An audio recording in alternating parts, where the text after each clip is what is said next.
존경하는 국민 여러분, 박병석 의장님과 선배 동료 의원 여러분, 김부겸 총리님을 비롯한 국민의원 여러분, 청주 상당구 출신 더불어민주당 정정순 의원입니다. 실로 오랜만에 이 자리에 섰습니다. 오랫동안 의정 활동을 하지 못한 것에 대해 사죄드립니다. 그간 본의 아니게 국회를 비우면서 저 자신을 가다듬어 보았습니다. 정치의 본령을 깊이 성찰하면서 민생 정책과 개혁 과제를 새겼습니다. 앞으로 민심을 받드는 의정 활동을 통해 국민의 명령을 실천하는 데 매진하겠습니다. 존경하는 국민 여러분, 앞에는 풀어야 할 과제들이 있습니다. 더는 미룰 수 없으며 발등에 떨어진 불입니다. 그 첫 번째 불은 국가 균형 발전입니다. 저는 왜 정치를 하는가라는 질문을 받을 때마다 이렇게 답변했습니다. 국가의 균형 발전을 위한 솜돌이 되고 싶어서였다고 말입니다. 그렇습니다. 국가의 균형 발전만이 경쟁력일 것이라는 신념 때문이었습니다.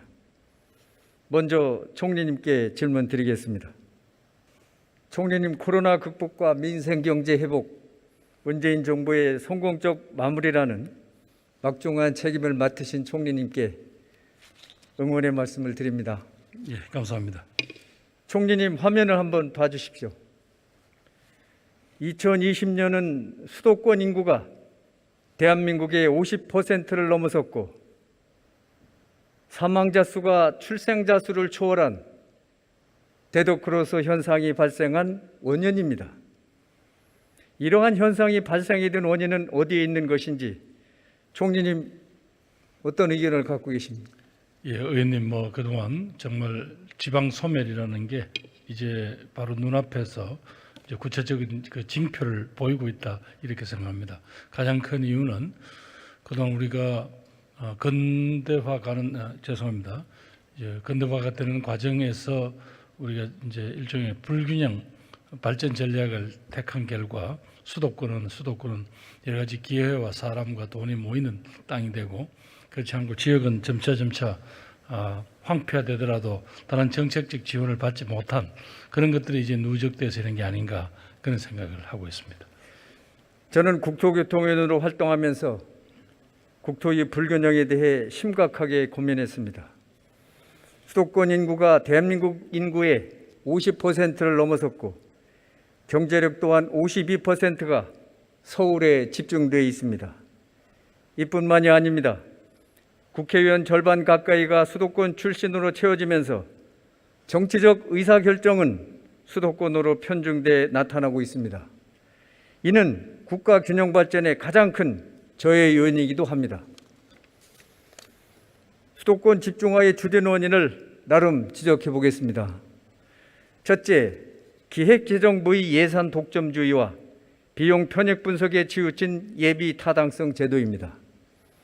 예산만큼은 각 중앙부처의 자율성, 책임성이 존중돼야 하고 비용 편익보다는 국가 균형 발전을 고려해야 희망이 있습니다.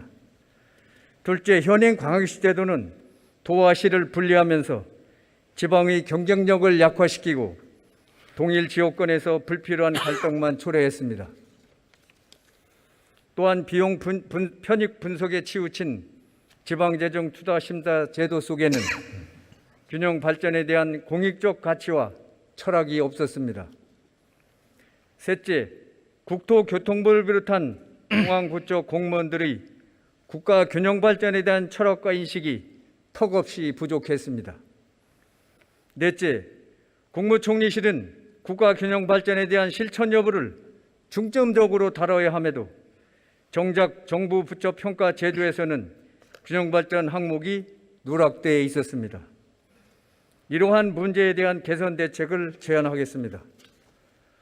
첫째, 지방의 대표성을 복원하고 국가 균형 발전의 균형추를 잡기 위한 대안으로 지역 대표인 상원과 인구 비례로 선출되는 하원으로 구성된 양원제 개헌을 제안합니다. 둘째, 기획재정부와 행정안전부의 비용 편익 분석 위주의 예비 타당성 제도와 지방재정 투자 심사 제도를 시급화가 개정해 국가 균형 발전을 위한 제도로 재탄생시켜야 합니다. 셋째, 현재 100대 국정과제에 대해서만 실시하는 균형 발전 지표 평가를 모든 정부 부처 정책으로 전면 확대할 것을 제안합니다. 총리님께서는 세 가지 제안에 대해서 어떻게 생각하십니까? 예, 의원님 아까 상원과 하원으로 구분해서 지역의 대표성 문제를 해결해야 된다는 것은 저는 이 다음 개헌 논의가 있을 때는 반드시 이게 관철돼야 된다고 봅니다. 바로 미국이라는 나라가 상원의원은 둘이면서 인구가 적기 때문에 하원의원은 한 분밖에 없는 주가 5개 주나 되거든요. 근데 그분들이 미 합중국이라는 걸 유지하기 위해서 각 주한테 동등의 발언권을 준 것이 바로 상원제도 아닙니까? 그런 점에서 의원님의 고민에 깊이 충분히 공감을 합니다. 다만 이거야말로 개헌을 통해서 이루어질 수 있는 상황이니까 반드시 그 문제가 제기가 되고 토론이 돼서 다음 헌법 개정이 됐을 때 이 문제가 그렇게 됐으면 좋겠다는 생각을 갖습니다. 다만 이렇게 됐을 때 많은 사람들이 그 지역의 대표성이라는 부분을 지금 제대로 잘 모릅니다. 그러니까 지금은 그냥 인구 숫자로만 자꾸 대표자를 뽑다 보니까 아까 이야기한 점점 모이고 기회가 많이 열린 땅에는 사람들이 이제 거기에서 무슨 기회가 이루어지니까 점점 대표자도 많아지고 하는 그런 악순환이 되풀이 되는데 그 점에서는 저는 의원님 견해에 동감입니다. 다만 개헌 상황이기 때문에 그것은 국회에서 아마 토론을 하실 때 이렇게 돼야 될 것 같습니다. 그다음에 BC제도 지방 재정 투자 심사 제도 때 지금은 이제 철저히 이른바 이 대도시권 혹은 수도권 중심이 유리할 수밖에 없도록 되어 있는 이거 하여튼 뭐 저는 뭐 의원님하고 생각이 같습니다만은 그래도 보니까 몇 차례 이런 변화를 가져왔음에도 불구하고 아직은 여전히 이 비용 편익 분석이라는 방식으로만 국가의 중요한 투자 결정을 하는 여기에서 아직 한계가 많다는데 의원님의 고민에 저도 생각을 같이 합니다. 다만 지금 어느 정도 이게 조금 더 변화를 가져와야 이게 가능한지 혹은 앞으로 이런 전체 자원 자체를 할당을 할 때 수도권과 비수도권을 철저히 이렇게 좀 나누어서라도 하면서 지방의 몫을 좀 더 키워야 되지 않겠냐 하는 그런 지적으로 알겠습니다. 그다음에 지방재정 투자 심사제도를 말씀하셨습니다. 세 번째 문제가 거기에서 소위 균형 발전이라는 게 지금 현재 말하자면 평가가 너무 박하다는 말씀이시죠? 알겠습니다. 이 문제는 저도 가서 돌아가서 지금 현재 제도가 가지고 있는 그런 한계에 대해서 검토를 해서 나중에 답변 드리도록 하겠습니다. 끝으로 그 총리실 정부 평가할 때 균형 발전 그게 지금까지 아직도 보니까 그동안 중앙부처에서 일을 하면서 지방 균형 발전이라든가 뭐 이런 지방 분권에 대한 평가들 자체가 조금 아직 반영이 안 돼 있는 것 같습니다. 그건 저도 가서 금년부터라도 부처 평가할 때 이런 내용들이 고지가 되고 각 부처가 그런 정도에서 정책 시행을 할 때 그게 염두에 두고 해서 나중에 평가가 대상이 되도록 그렇게 하겠습니다. 네. 현행 광역시 제도는 더 이상 그 의미가 없어졌습니다. 광역시 제도는 지방의 경쟁력을 약화시키고 국가 균형 발전을 가로막는 장애인으로 작용하게 될 것입니다. 그 대안으로 광역시도 간 통합과 권역별 메가시티 조성이 하나의 해법이 될 수도 있습니다. 정부의 광역시 제도로 전남도청은 무안으로, 경북도청은 안동으로, 충남도청은 홍성으로 이전하게 되었고 오히려 지방의 경쟁력을 크게 약화시켰습니다. 결국 지방은 뿔뿔이 흩어지고 수도권은 똘똘 뭉치는 기현상이 발생한 것입니다. 급기야 지방이 경쟁력 저하는 지방 스스로 살아남기 위한 몸부림으로 나타나고 있습니다. 대구, 경북 그리고 광주, 전남의 통합 추진, 부울경 메가시티와 충청권 메가시티 지방 스스로의 생존을 위한 처절한 발버둥인 것입니다. 정부는 벼랑 끝에 서 있는 지방의 간절한 목소리를 귀담아 들어야 할 것입니다. 향후 30년 내로 지방의 40%가 소멸된다고 합니다. 끔찍합니다. 지방은 기다릴 시간이 없습니다. 이렇게 절박한 지방의 생존 전쟁에 정부는 발벗고 나서서 응답해야 합니다. 총리님, 정부와 정치권은 국가 소멸, 지방 소멸의 위기를 바로잡을 수 있는 지혜를 모아야 합니다. 이에 대한 총리님의 각오와 견해를 밝혀주시기 바랍니다. 저는 의원님께서 제기하신 문제 의식에 공감을 합니다. 예를 들면 지금 대구 경북만 해도 다시 재통합을 논의를 하고 있거든요. 그다음에 아마 다른 지역도 그런 부분이 있고, 그다음에 특히 부산, 울산, 경남은 현재 행정 통합을 이루지 못하더라도 자신들의 메가시티 개념으로 자신들의 의지를 모으고 그 지역의 산업 정책, 교육 정책을 모을 수 있는 틀을 마련해 가고 있습니다. 그리고 현재 우리 지방자치법은 그런 식으로 광역 단위 행정을 자신들이 어떤 목적에 따라서 통합 운영할 수 있는 근거를 마련해 두었습니다. 그런 의원님께서도 지방 행정을 잘 아시니까 일본의 뭐 간사이 연합이라든가 이런 어떤 그런 걸 아시지 않습니까? 그래서 그런 걸 열어두었으니까 이제는 지방 스스로가 우리가 살 길이 뭔가를 찾아서 움직여 주셔야 합니다. 그렇게 되면 아까 이야기한 중앙에서의 예산 배분이라든가 또 여러 가지 뭐 기관들에 대한 투자라든가 이런 것들이 그러한 어떤 협력의 몸부림 속에 분명히 긍정적인 역할을 할 수 있을 겁니다.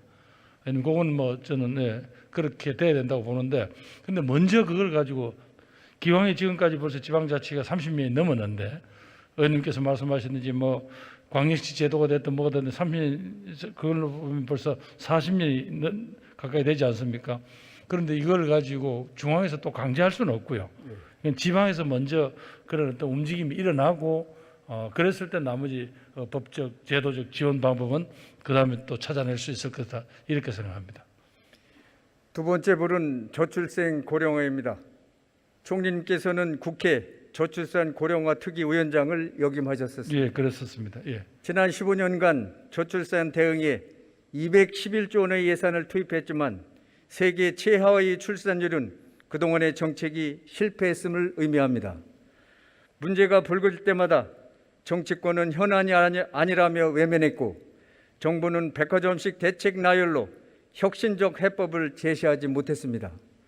총리님, 공공 부분이 먼저 저출생의 해법을 검토하고 확산시켜야 합니다. 저는 공공기관 등에서 다자녀 가정에 대해 인사 우대 등의 지원책을 담은 관련법 개정안을 발의해 놓고 있습니다. 또한 가족 공동체의 복원을 위한 정책을 추진해야 합니다. 부모를 모시는 다자녀 가정에 공공과 민간 주택을 우선 공급하고 3대가 함께 거주할 수 있는 새로운 형태의 아파트 등을 공급해야 합니다. 이와 함께 경제가 살아나고 젊은이가 돌아오는 21세기형 농촌 시범마을을 전국 곳곳에 만들어야 합니다. 이제는 농촌 지역에 첨단 ICT 농업단지를 만들어 젊은이에게 분양해야 합니다. 청년이 고향을 지키며 행복한 가정을 만드는 것이야말로 저출생과 지방 소멸을 막고 국가 균형 발전을 이룬 해법입니다. 이에 대한 총리님의 견해를 여쭤보겠습니다. 의원님께서 말씀하신 대로 이 저출생 문제는 사실은 어느 정권도 당장 눈에 띄지가 않으니까 투자를 많이 한다고 하지만 그 의원님 말씀한 210조 투자는 사실은 실질적인 저출생 문제를 해결하기 위한 투자라기보다도 너무 여기저기 있는 예산 총액이다. 저는 이렇게 봅니다. 그래서 사실은 실효적으로 제대로 집행이 되는지 아닌지를 제대로 검증도 안 된 거라고 생각을 하기 때문에 그 점은 지금 현재 변화가 와야 된다고 보고요. 의원님께서 말씀하신 대로 실질적으로 0.84 같으면 사실은 전 세계 중에서 지금 최하위 출생률이지 않습니까? 그래서 이 문제를 지금 어떻게 해결할 거냐. 그것은 그냥 한 정권에서 끝날 문제도 아니고 이건 자칫하면 우리 공동체 전체가 언젠가는 소멸된다는 그 불행한 어떤 징조가 아닙니까? 그래서 있는 그 점에서 조금 더 실행 가능한 대책들을 좀 촘촘히 마련하라는 그 의원님 지적들 받아들이겠습니다. 그 의원님께서 말씀하신 그래서 이 공직 사회부터라도 이 다자녀를 둔 어떤 그런 공직자를 우대하라는데 뭐 지금은 보니까 일부가 반영이 되어 있더라고요. 근데 의원님 이제 법률 안에는 그보다 좀 더 강화된 안이 들어 있는 것 같습니다. 예를 들면 뭐 복지부 다자녀일 경우에는 성진에 가점을 준다든가 그다음에 지방자치단체 중에서 다자녀를 주었을 때 가점을 주는 그걸 채택한 그런 지자체가 한 90개 되더라고요. 그래서 이는 분명히 거기에서는 어떤 변화를 해야 한다는 그런 절박감은 있긴 있습니다. 다만 의원님께서 주장하시는 3세대가 동거하는 어떤 그런 주택 정책이 필요하다라고 말씀하시는데, 요거는 지금 어느 정도까지 국토부에서 그런 어떤 대책을 준비하고 있는지 그거는 한번 제가 참겨 보겠습니다. 그다음에 농촌의 청년들이 돌아오기 위한 어떤 그 프로그램은 제가 행안부에 있을 때 당시 이제 기재부와 이런 도움을 받아서 농촌의 청년 일자리 창출 사업 하나로 그 청년들이 농촌에 한 2년간 사실상 기획을 하면서 그 지역의 정보화를 만들어 주기도 하고 하는 다양한 그런 프로그램이 상당히 인기 있는 게 있었거든요. 그게 지금 한 2, 3년 됐으니까 그 평가는 어떤지. 그래서 그들이 농촌에 와서 청년들이 어떻게 거기서 정착할 여지가 있는 건지, 일본에서는 어느 정도 성공한 사업이 지역 창생 사업 중에서 이 청년들이 되돌아가는 게 어느 정도 성공한 걸로 보고가 되더라고요. 그래서 우리는 왜 성공 어느 정도 가능성이 있는 건지, 또 안 됐으면 어느 점에서 우리가 제도 설계를 잘못해서 실패한 건지 그런 걸 챙겨보겠습니다. 네, 총리님 수고하셨습니다. 네, 감사합니다. 다음은 국토교통부 장관님께 질문 드리겠습니다.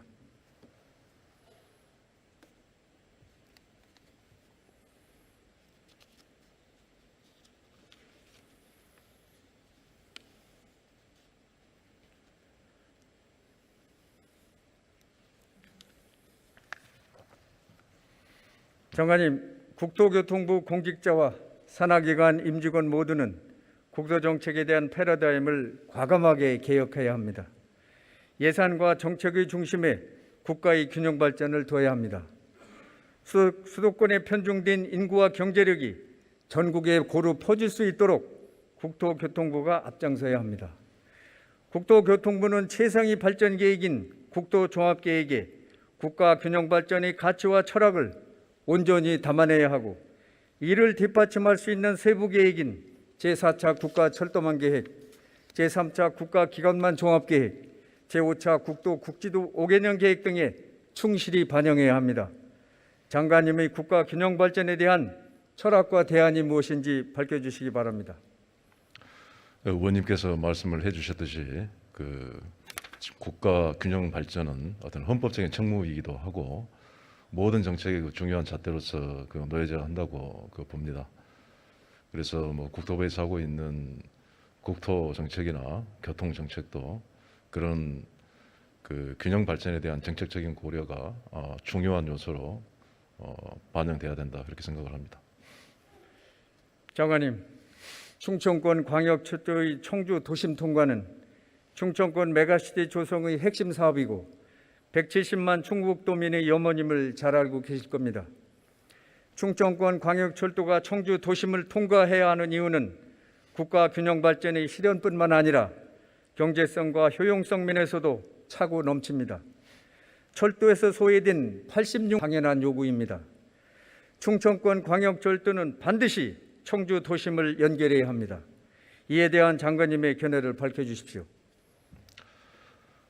국토위에서도 여러 차례 말씀을 드렸습니다만은 어떤 철도 노선의 성격, 효율성뿐만이 아니라 어떤 충청권 광역철도로서의 기능, 이런 정책적인 면까지 종합적으로 감안해서 판단토록 하겠습니다. 수고하셨습니다. 장관님 돌아가셔도 좋겠습니다. 총리님 끝으로 한 가지만 더 여쭤보겠습니다.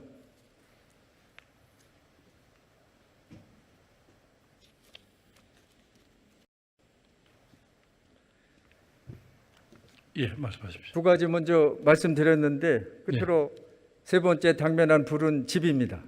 예, 눈을 뜨면, 신문을 펼치면, TV를 켜면, 사람을 만나면 오로지 집 이야기뿐입니다.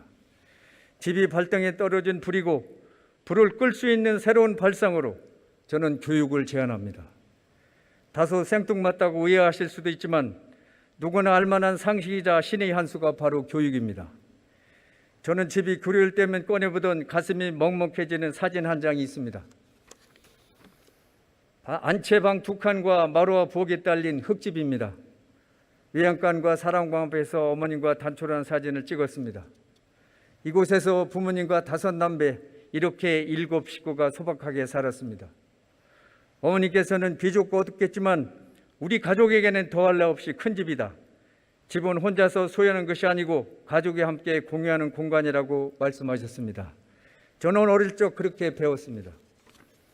그러나 지금의 현실은 똘똘한 집 한 채, 풍선효과, 세금 폭탄, 집값 폭등할까 폭락할까가 국민의 가장 큰 관심사가 돼버린 지 오래입니다. 그러나 역대 어느 정부가 되었든지 같은 듯 다른 말만 해왔습니다. 바로 특단의 대책이었습니다.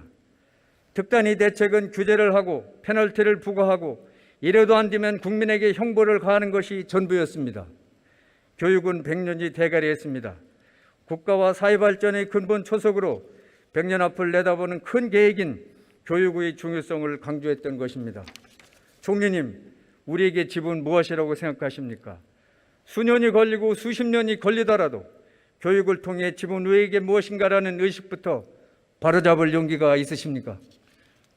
예, 의원님의 철학에 깊이 공감을 합니다. 그렇지만 정책을 하는 사람으로서는 그렇게 길게 한 사회의 변화를 바라보고만 있을 수는 없지 않겠습니까?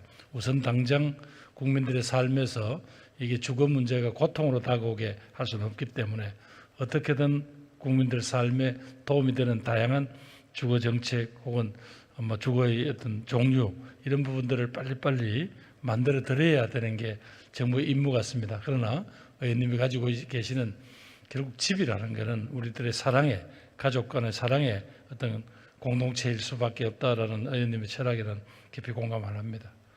총리님 수고하셨습니다. 예, 감사합니다.